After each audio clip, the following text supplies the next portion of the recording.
जय हिंद दोस्तों। आज से 10 साल पहले यदि आप एनडीए सीडीएस एसएसबी की तैयारी करने का सोच रहे थे तो या तो आपके जहन में देहरादून होता था, दिल्ली होता था, इलाहाबाद होता था या देश के दूसरे बड़े शहर होते थे। होने भी चाहिए थे क्योंकि उस समय इंदौर में पीएससी और व्यापम की तैयारी ही हुआ करती थी।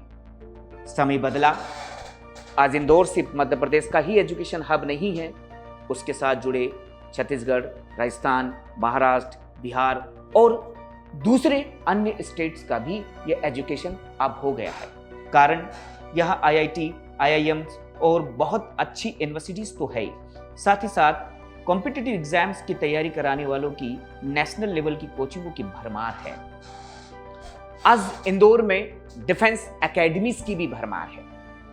यदि आप एनडीए सीडीएस की तैयारी करने का सोच रहे हैं तो आइए इंदौर, आपको सारी तैयारी और सारी व्यवस्था मिलेगी जो आपको कभी बड़े शहरों में देहरादून, इलाहाबाद, दिल्ली, लखनऊ या राजस्थान के दूसरे शहरों में मिला करती थी।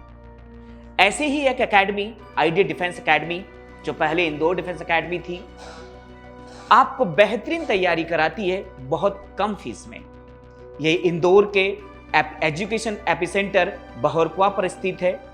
बेहतरीन कोर्स मटेरियल है, यहाँ अच्छी फैकल्टी आपको मिलेगी, लाइब्रेरी की सुविधा है और कर्नल मनीष मिश्रा के सानिध्य में इसकी तैयारी होती है। आप यदि इंदौर के आईडी डिफेंस एकेडमी आते हैं तो आपके सपने अधूरे नहीं रहेंगे, वो कहीं ना कहीं पूरे होकर ही रहेंगे। तो आप देश के किसी भी कोने से मुझे सुन रहे हैं और इंदौर आप एनडीए सीडीएस एसएसबी की तैयारी के लिए आ रहे हैं तो आईडीए डिफेंस एकेडमी आइए, आपके सपने पूरे होंगे। जय हिंद।